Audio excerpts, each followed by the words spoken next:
Okay, that's about right. Bring it up a little bit more. Their former president himself is the one who is instigating this entire conversation. Well, so that's it, right? A twice impeached former president whose actions incited an insurrection at the Capitol, who is looking to try to make another run for the White House. Vaughn Hilliard, thank you. We want to get to some brand new reporting now that's just into us at NBC News. The Senate Homeland Security Committee is accusing the nation's top law enforcement agencies and big social media companies of not doing enough to fight domestic terrorism, especially growing threats from white supremacist and anti-government extremists. I want to bring in NBC's Justice and Intelligence correspondent Ken Dilanian with this brand new reporting. Ken, tell us about it.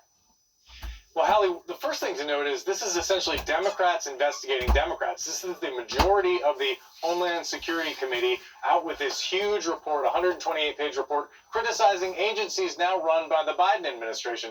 But they pulled no punches. They said, for example, that they found that the FBI and DHS are continuing to devote more resources to international terrorism than the threat from domestic terrorism, even though officials have been saying for years that domestic terrorism has eclipsed international terrorism as the most dire threat to Americans. And the committee and the investigators also found that the FBI and DHS can't come up with a good data picture of how many domestic terrorism attacks there have been in the United States in a given year, how many arrests, how many cases. It's a muddled picture. They're not keeping the required data according to the committee.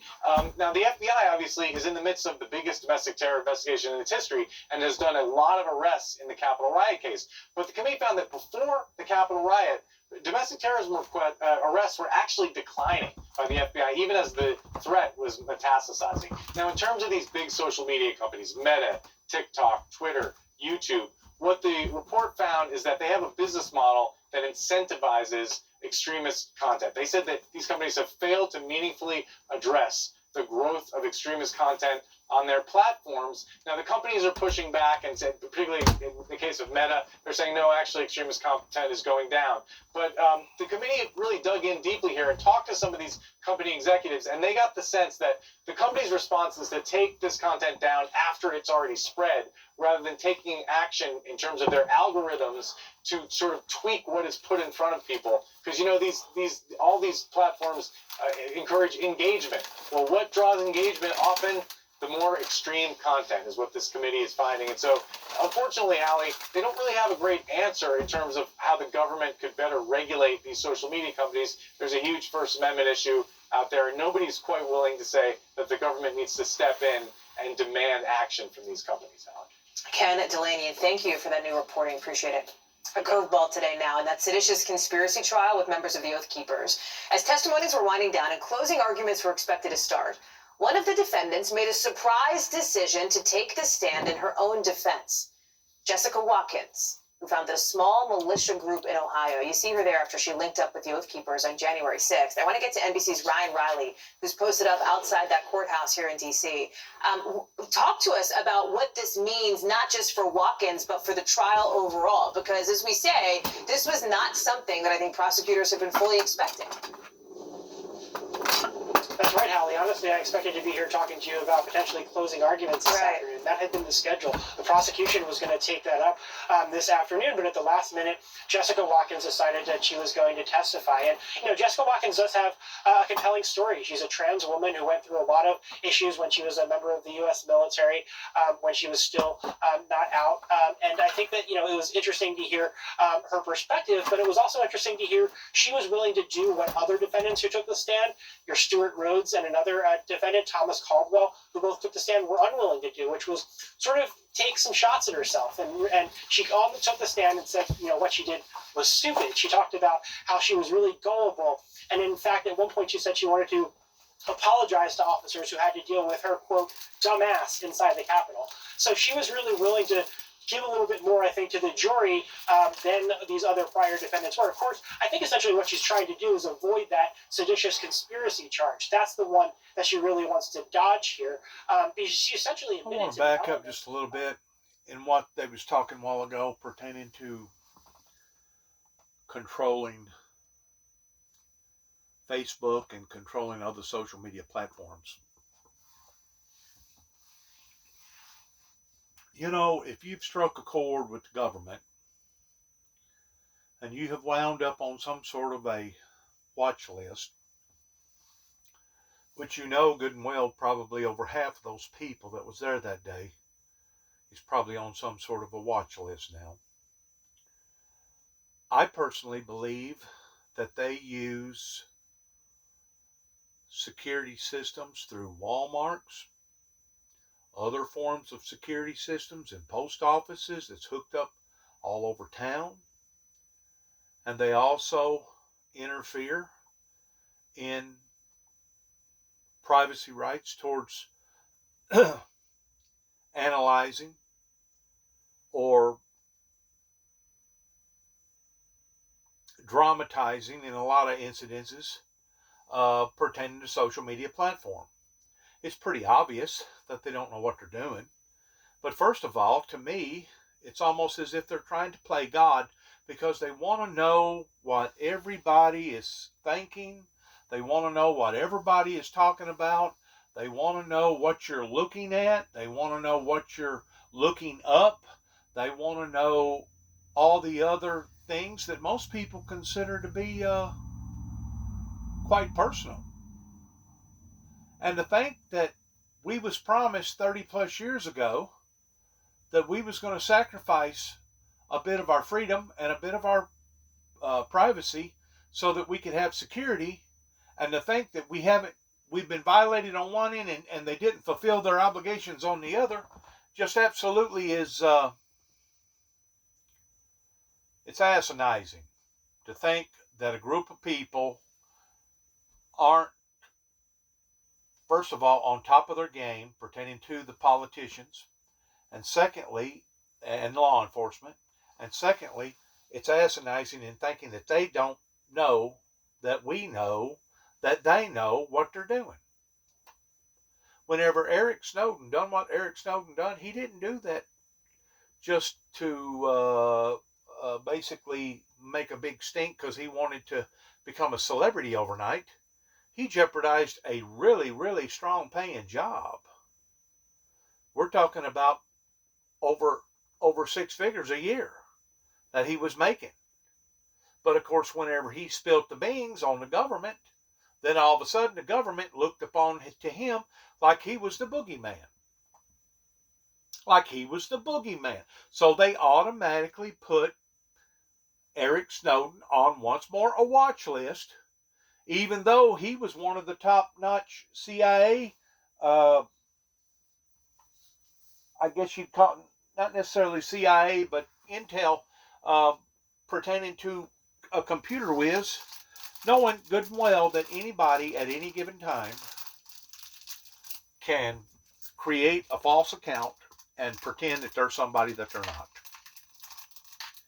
You see, if they was really, really serious about wanting to get down to the nitty-gritty pertaining to the smartphone technology, which it's going to be just a matter of time before America is probably going to inherit the whole 9 yards. And right now, probably the only thing that is sparing America from them not already initiating that is you have so many other countries out here that are still basically third world countries, that are developing countries that are trying to become developed in their frame of thought towards what that they're trying to do right now, much less learn all this other high-tech stuff.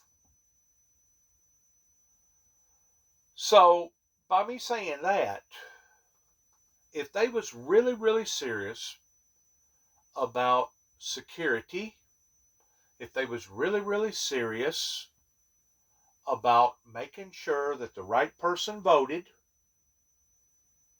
that wasn't supposed to vote twice, they could fix up every phone during the time of a voting appearances to where that phone that was registered in your name, that you got to pay the bill for every month, that the only way that you could open up this particular alert, and I'm going to use the Amber Alert for an illustration, that they can throw an Amber Alert out in whatever area that that they need to throw that Amber Alert out. And you basically got two choices. You can either close it or you can open it whenever that Amber Alert comes out. It would be working on the same perspective on voting, to where, first of all, you had to use your thumbprint on your phone to open up that particular alert. Secondly, whenever you voted, you could only vote one time and check the box. Because once that box was checked, you could not go back and change it, and you could not add more boxes to the original concept. And once you closed it, once you closed that app, just like the Amber app, I'll get it out in a minute. Sometimes I get mixed up on my words. Keep in mind, I'm not an educated man either. I was just reading a while ago about Shakespeare, and I glanced through 100 different people that was on the same level as Shakespeare, including JFK and Martin Luther King. Basically, your top 100 famous people, including different characters out of the Bible, the Lord Jesus Christ. I'm not an educated person, and I didn't sit down and read all this stuff whenever I was either in elementary school or high school.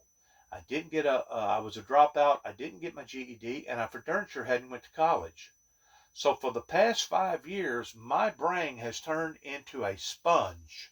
And sometimes I look at things and I study things so much that it makes my head hurt.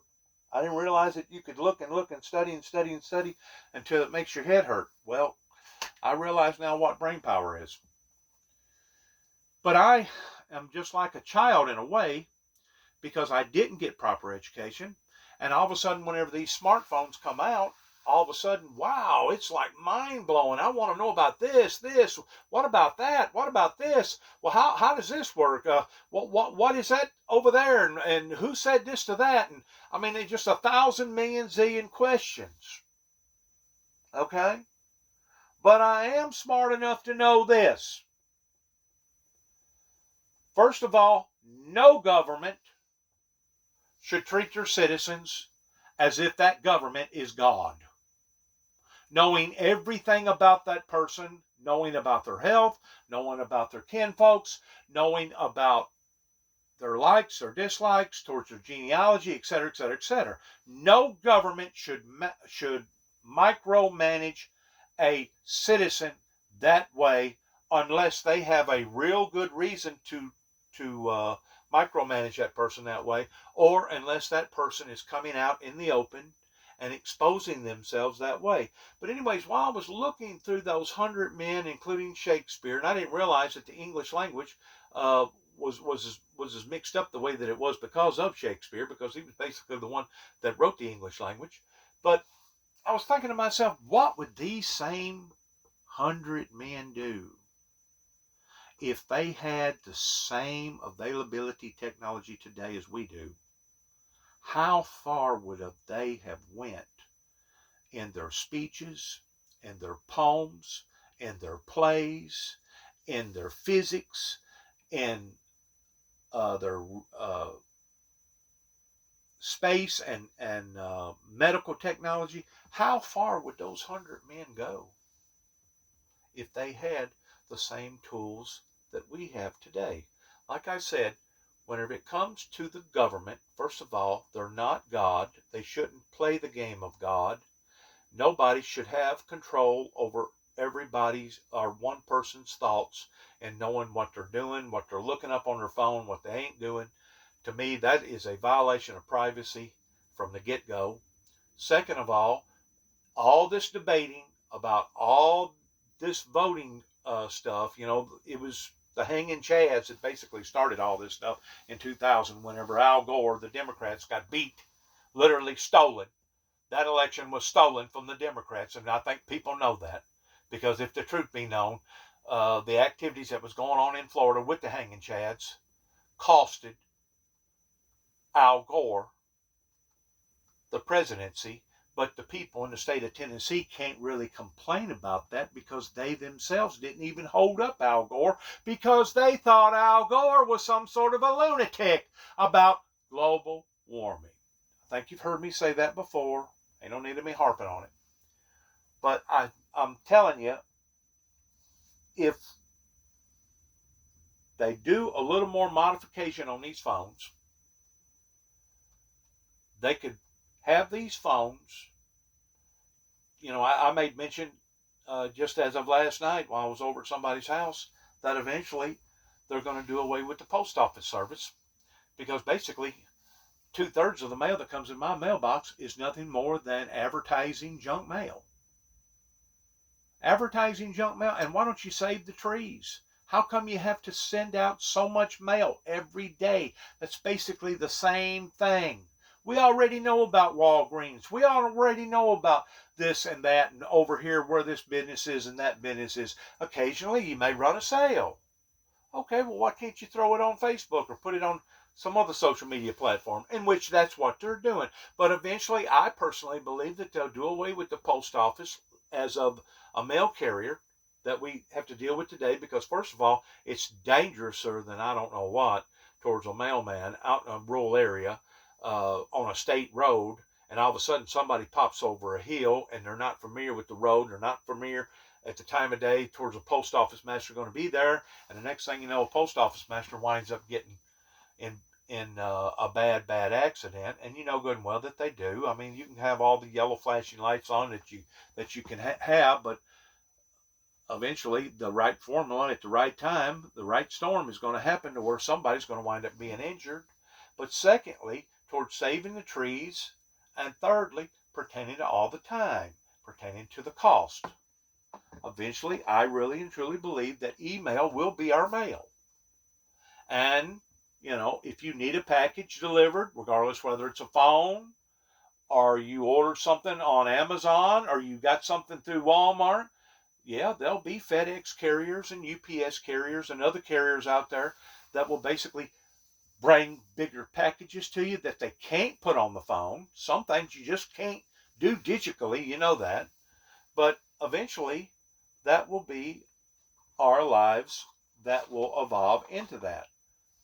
I personally believe whenever it comes to the voting arrangements, like Donald Trump made mention of last night, that all ballots need to be counted the same night, which I think would almost be impossible for some of these states like Texas, Arizona, some of these other people, California with so many citizens in it. But then you keep in mind that the only way that you can vote is that you still have to be a registered voter, working through your personal information of who you really are, and the phone that you have has to correlate with all the above. I realize that there's probably hundreds of thousands of illegals in the country that they all got phones. And somehow or another, they're managing to pay their bills, even though they're illegals. So you can't tell me that that in and of itself couldn't be an availability tool, a vehicle that they could actually even close that gap more towards knowing that if you are an illegal, we're going to know about it through that phone, through the phone. So if the government, Big Brother, wants to control anything rather than controlling social media, first of all, they need to hook up with the phone companies. Thirdly, hook up with the social media platforms as far as inventing a special app, the same way as they put out an Amber Alert, that whenever it's time to vote, you open that app up, you only vote once for that particular candidate.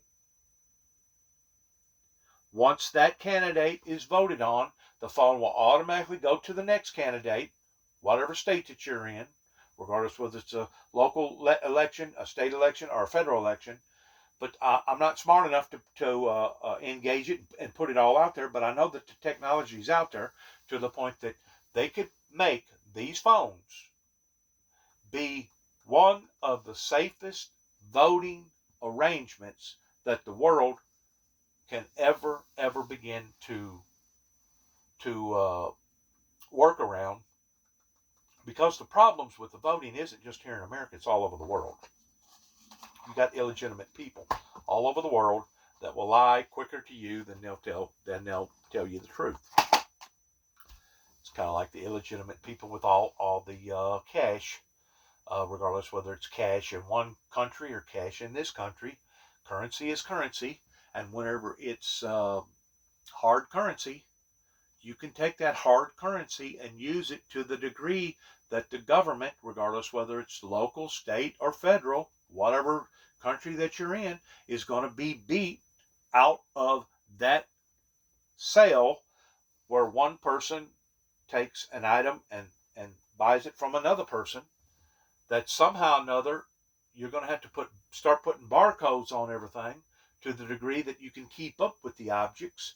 That way, whenever you do make an exchange, it will be documented, and the government will basically get what the government's supposed to get pertaining to the taxes, depending upon whatever tax rate is in that particular state, because each state has a different tax rate, and it will all be controlled through the telephone services, and it will all be controlled through social media.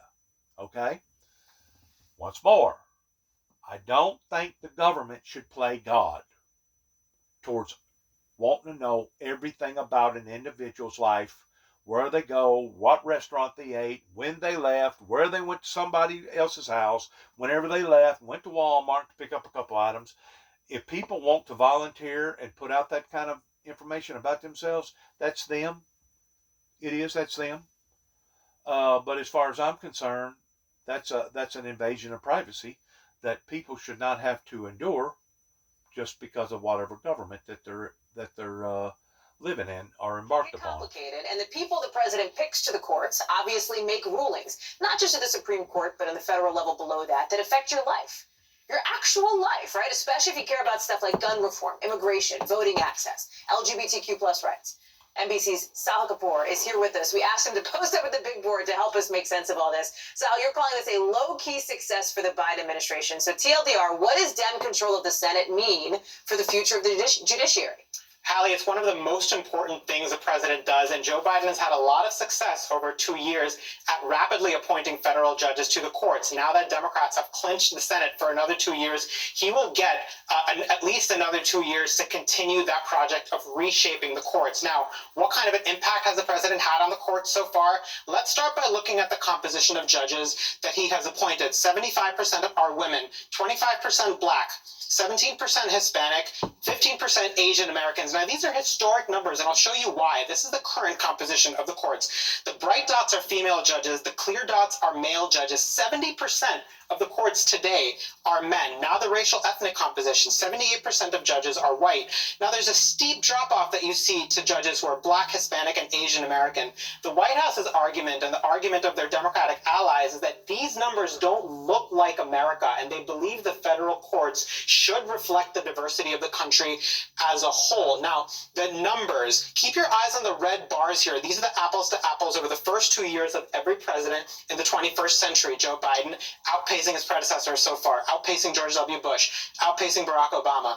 This number with Trump, 84 to 84, Biden's number is about to go up to 85 because the Senate just confirmed another judge that President Biden can appoint very soon. Now, these columns are important. This is the breakdown of district court judges, appeals court judges, and Supreme Court justices appointed by each of these presidents. I want to draw attention to this column. It's enormously important because appeals court judges have the last word on most matters of federal law. The vast majority of cases never even make it to the Supreme Court, and it's these judges that have the last say on where these cases go. Compare Biden's number, 25, to Trump's number, 54. He's roughly matching Donald Trump's pace, what he was able to do over 4 years with what Biden is able to do here over 2 years, the Supreme Court justices, this is the bar that people pay the most attention to, Hallie. You saw Bush and Obama each got 2 Supreme Court justices. Donald Trump got 3 Supreme Court justices over 4 years, managed to create the most conservative Supreme Court in a century. So far, Joe Biden has gotten 1 Supreme Court justice, Ketanji Brown Jackson, who of course made history as the first black woman on the courts. Now, a lot of this is Democrats playing catch up after Republicans under Donald Trump in a Republican-led Senate had enormous success at rapidly confirming young conservative judges who reshape the courts in a very different way. Let's have a look at the judicial vacancies right now. There's 76 on district courts, 9 on appeals courts. These numbers are guaranteed to grow as more and more judges retire, as more and more judges take senior status. It's only a question of how big the numbers will grow to, and Democrats will have the ability to confirm as many judges as they want to these vacancies. Now, one big question on the minds of many people, Hallie, is will there be another Supreme Court vacancy in the next 2 years? We don't know the answer to that. We're not expecting that in the current moment. But before the midterm election, Mitch McConnell, the Senate Republican leader, had not committed to allowing a vote for a potential Biden Supreme Court nominee. Now he's not going to have the power to stop it. It will be Democrats and Chuck Schumer that will be very motivated to fill a Supreme Court vacancy should President Biden get one. So there you have it, an enormously consequential issue, deeply personal to a lot of people, a success story for the Biden White House that appears guaranteed to continue, Hallie. Sahil Kapoor, as you rightly note, the judiciary and NOMs often associated with the Republican Party and the work that they've done over the years, Democrats hoping to catch up there. Thank you very much for being at the big board for us. Appreciate it. Still ahead, Elon Musk. You see what I'm saying? Today. You see what I'm saying as far as intimidation? And this is intimidation tactics. It's very easy to manipulate and intimidate, fudge. I'm going to use the strategy, fuzzy math, that Bush used. It's very easy to jigaboo the system. And it's not just somebody claiming to be somebody that's dead, or somebody that tries to initiate towards going into the voting booth more than once. That's only part of it. The other part is just exactly what they just got through talking about, pertaining to how that one senator can basically lean towards the other one.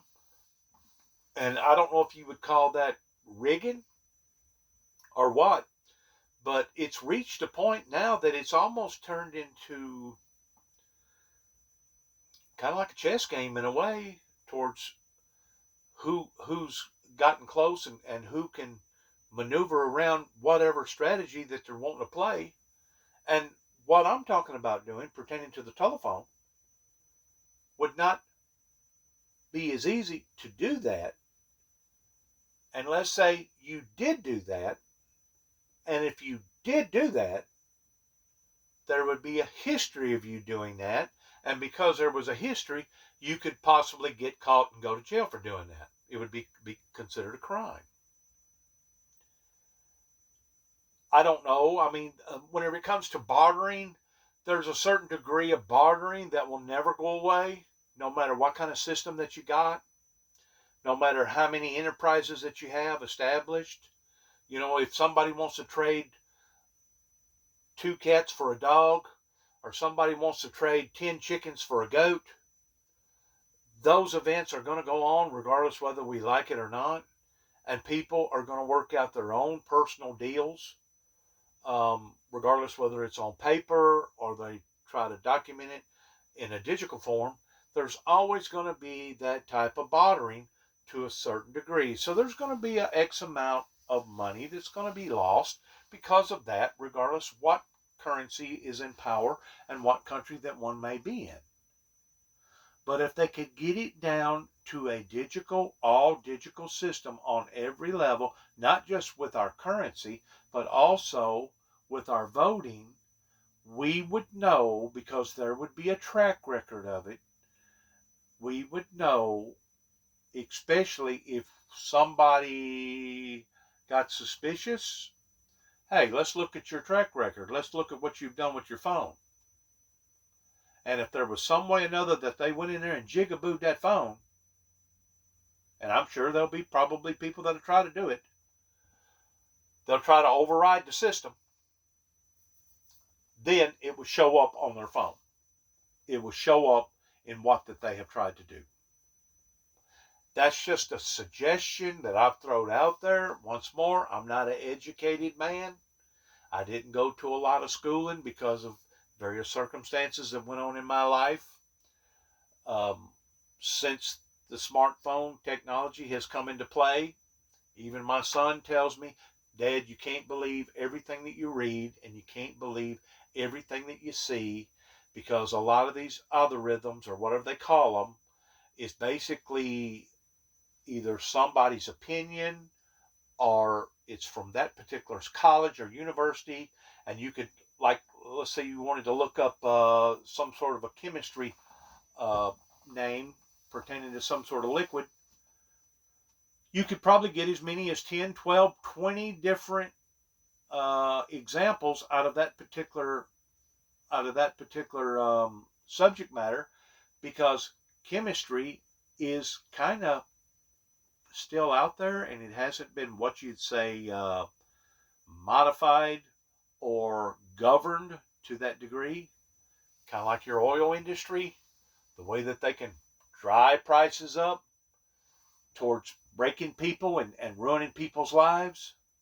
I think that a lot of people this time should have went to jail, just like the people that done it before should go to jail. And the people, anybody that's gouging the public for personal profit gain, regardless whether you're selling them a piece of bubble gum or you're selling them a gallon of gas, if you're gouging them people, you're gouging them.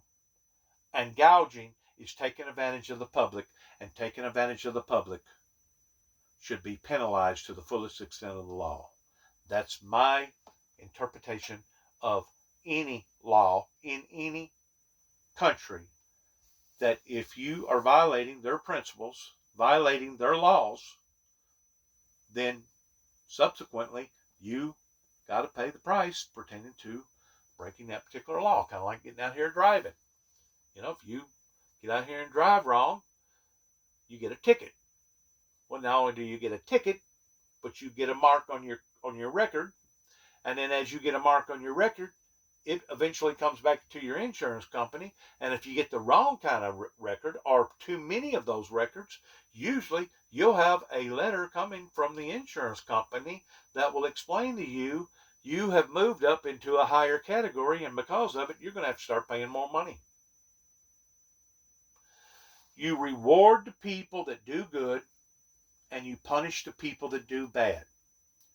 I couldn't tell you the amount of insurance companies that does not offer that program. They'll punish you if you get a ticket. They'll punish you if you got to turn in any kind of a claim, or you've had an accident.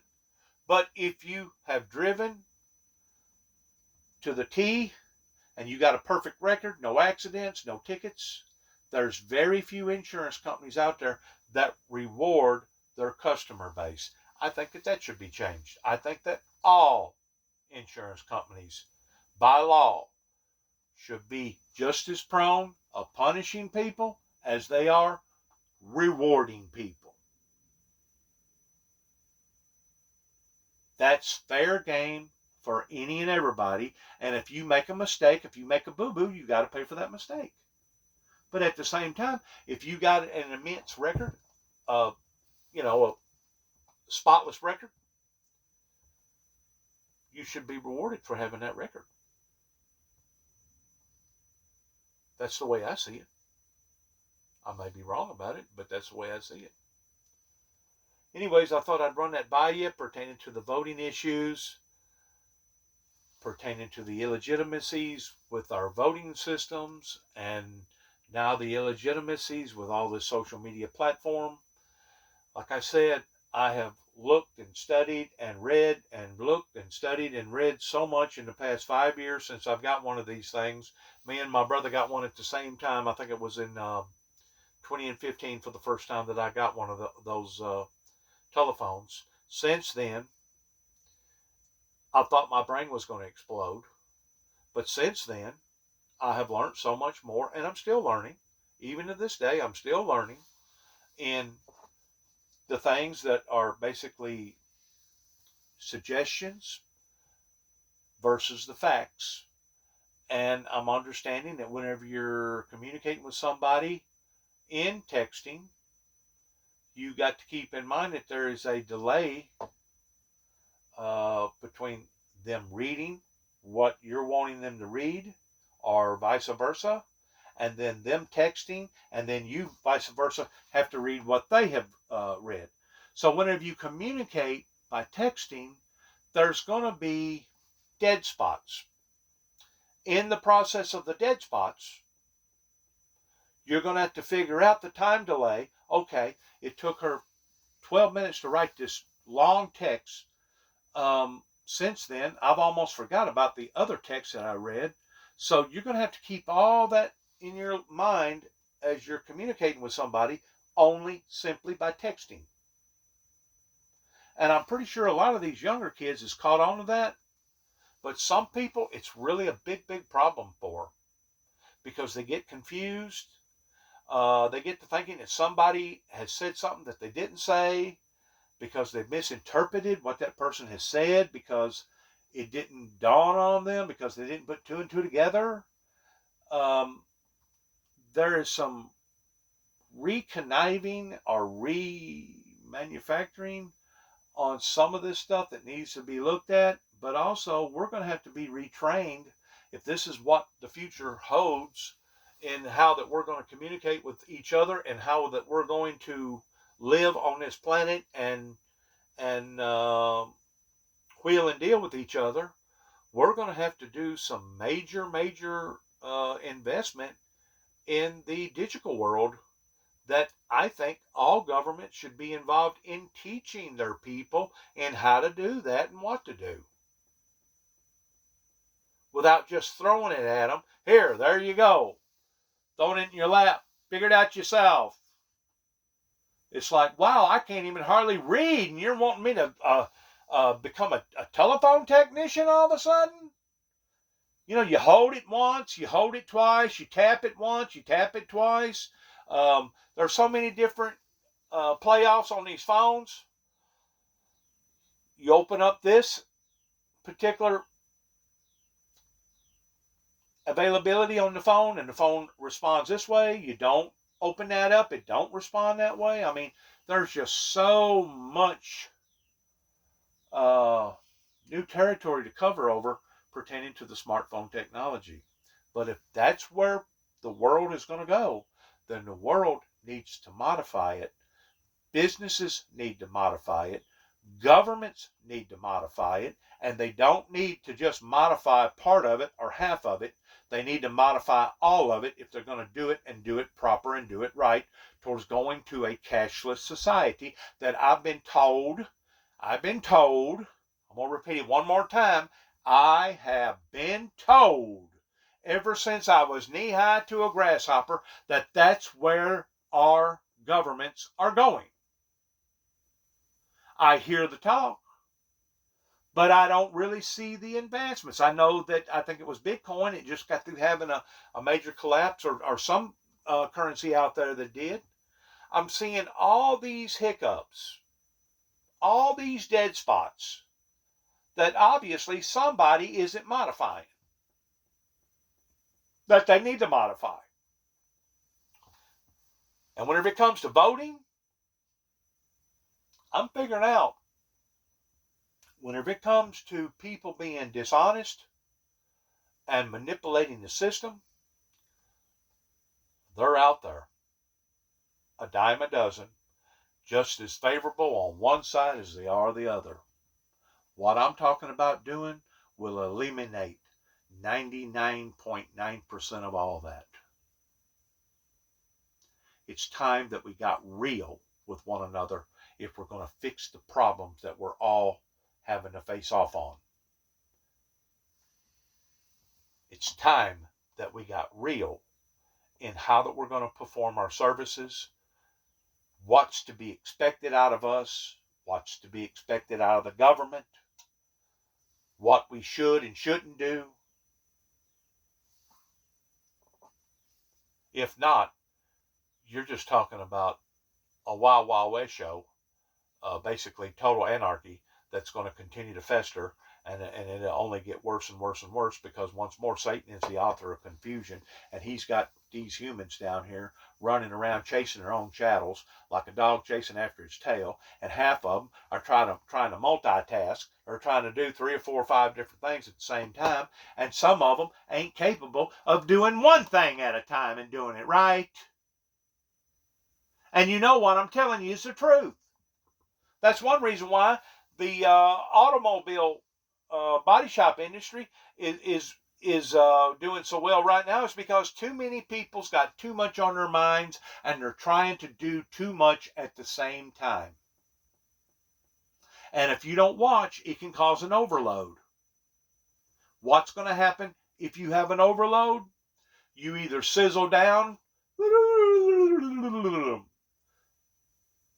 and basically crash, or something snaps, something pops, and the next thing you know, you start making irrational decisions, and the next thing you know, you start doing things that you shouldn't do. You allow for your emotions, you allow for that atmosphere to take over your life, and the next thing you know, you become unhinged, and the next thing you know, you'll do something that you regret the rest of your life. The rest of your life, because you have snapped. Something triggered you. Something went off in your head. That even to this day, the psychiatry world cannot properly identify or explain.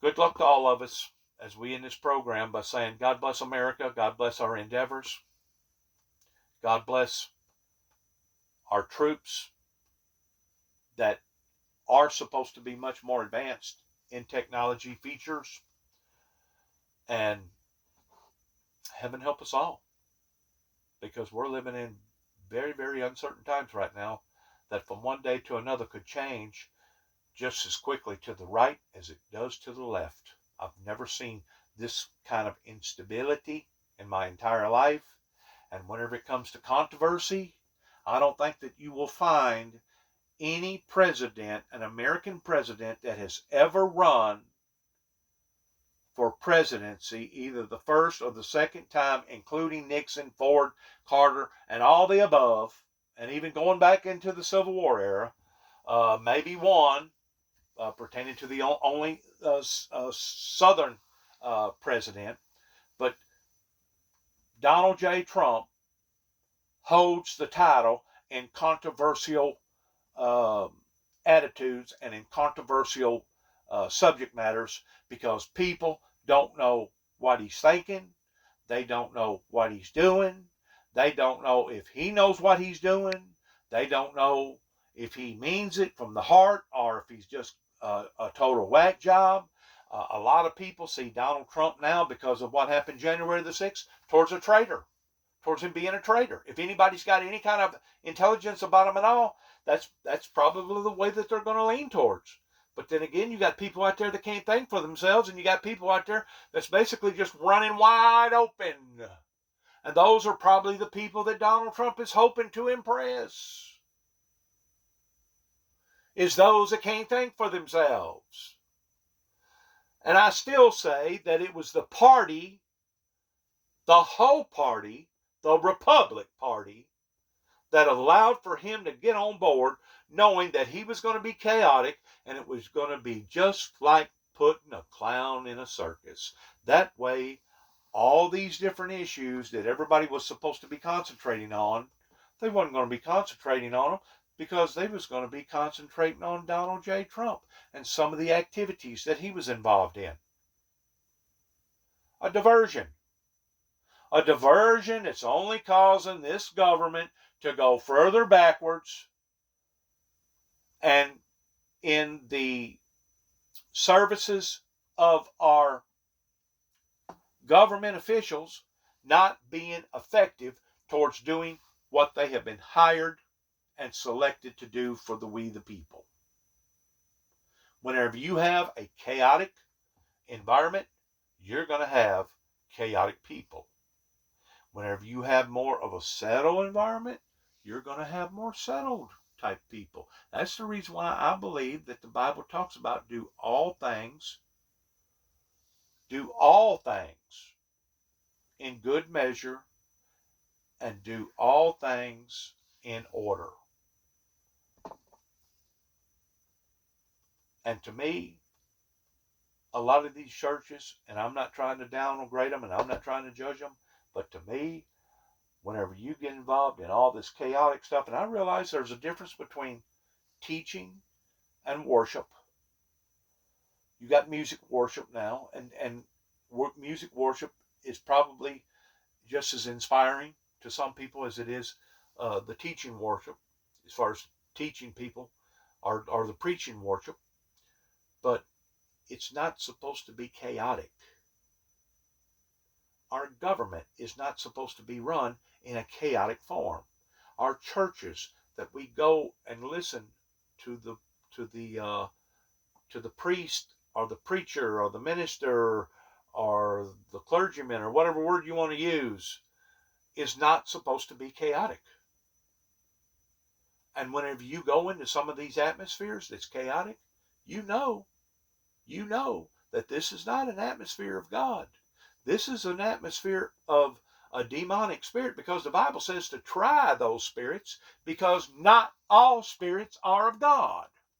And if it's a spirit of chaos, odds are it's probably not a spirit of God, because God is not the founder of chaos.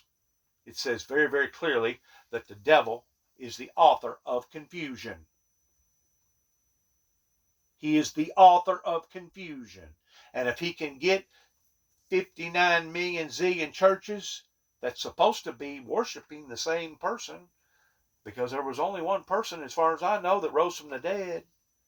But if he can get everybody twisted and turned and pulling in thousands of different directions, you don't get nothing done. It becomes chaotic. And that's exactly what's happened to America. And if people ain't wise enough to see that and understand that, then obviously they don't have the intelligence, or they just don't care about our country enough to say, you know what, we're going to have to really, really figure this thing out. We're going to have to get down to the bottom of this towards trying to settle these things and do things in a proper manner to where we can get something achieved. And as far as I'm concerned, for the past 30 plus years, it's been one big rigmarole after another, especially since you know who decided to throw his hat back into the ring again. There's no doubt Donald J. Trump made some really good gestures. Donald J. Trump done some wonderful things for our military, our veterans. Donald J. Trump. Sometimes you can learn from a person by not what in doing versus what they're actually doing, if you're an open-minded person. And believe it or not, Donald J. Trump has taught me a lot towards, if I was to be in some of the positions that some of these officials are in, towards what to say, what to do, how to present the subject matter, and not do it in a chaotic type form. And all that tweeting and texting and all that stuff that Donald J. Trump was doing, every time he would open up his mouth, he would engage his foot into his mouth. He wouldn't think about what he was going to say before he ever put it out there. I think that was one of his biggest downfalls, because it makes people think that you're a loose cannon. And if you're a loose cannon, that means you're unpredictable. That means you're unstable. And if you're unstable, God only knows the predicaments that you could put the American people in. And regardless whether you're putting them in there intentionally or not intentionally, I really don't think that the American people deserves that.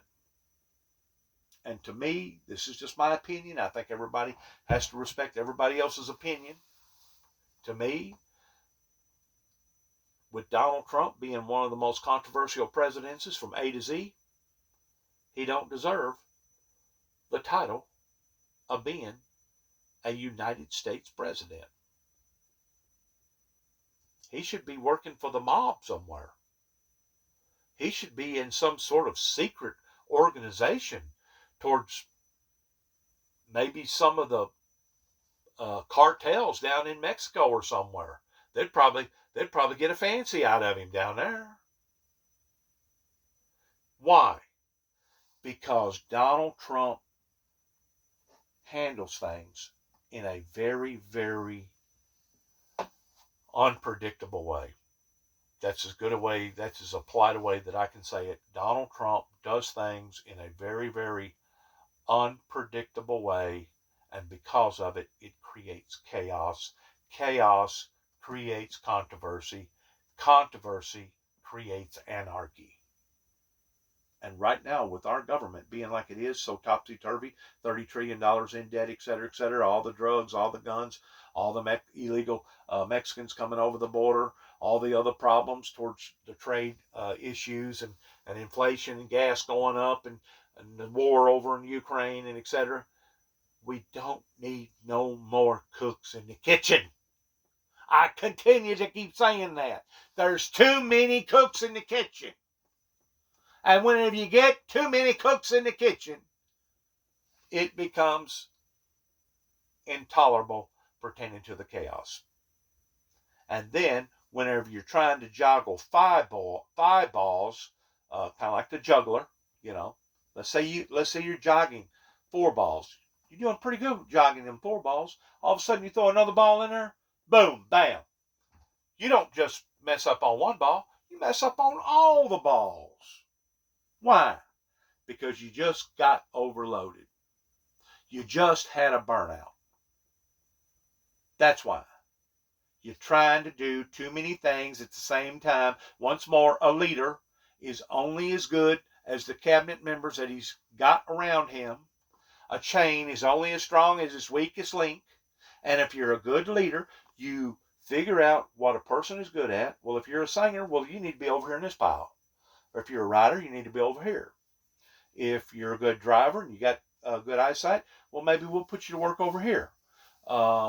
Military, you don't mind being a patriot? Okay, we'll put you in this category over here.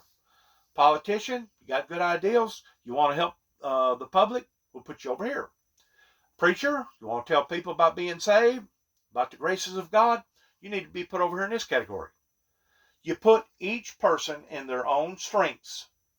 That way, you can incorporate that in what you're doing to get the better benefit out of your strengths and take your weaknesses and put them where they're not going to be nearly quite as noticeable, or they're not going to be quite as damaging.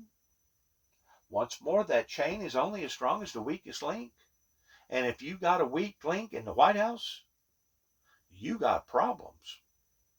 Because if you can't get the chief and commander in his act right, do you really think that the rest of the people below him are going to have their acts right? Think about it. He is the chief. He is the commander. And if he's that chaotic, if he's that controversial, do you really think that everybody else is going to have their acts together if the main honcho hadn't got his act together? I really hadn't figured out what Donald Trump is trying to do. Like I said, he's got some benefits. He's got some strong ideals. He really does. But man, you shouldn't let your bad qualities outweigh your good. And that's exactly what I think that he has done in formigating this January 6th deal. And basically, his own family is retaliating against him, or ashamed of him. Or like his daughter, she's so confused, dim-witted, probably at the point of fusing out. She just taking her hat completely out of the ring to the point she don't even want to be a public figure at all. She probably don't even want to have a social media platform right now. Don't want nobody knowing anything about her. If she could have her way, she'd probably go live on an island somewhere or go join a group of people over in Africa towards working for the Hungry or something, maybe Red Cross or something. Just get plumb out of the limelight because of her dad. And I'm sure she loves her dad. Why wouldn't a daughter love her dad? I'm sure she loves her dad. But her dad keeps jumping off in water over his head. And his dad is now bringing shame to not just the dad, but he's bringing shame to the son. He's bringing shame to the daughter, bringing shame to the whole enterprise. Bringing shame. We don't need no more shame. We need stability. We don't need no more crazy. We need smart. We don't need no more January the 6th. We need people to work out a solution to their problems, regardless whether it's A to Z. And the only way you do that is you look at various people's ideals, you talk about things, maybe you debate them, maybe not, but you listen to people, and sometimes you may think this is a good idea, and you may try something, and all of a sudden you realize, well, you know what? This isn't working. So you either go back to square A, or maybe somebody will come up with another invention, another ideal that can do something even better than what the other person was doing, and then you can make it really fall into place. We have not had good thinkers, good idealists in this country, as far as I'm concerned, for the past 30 plus years. We haven't.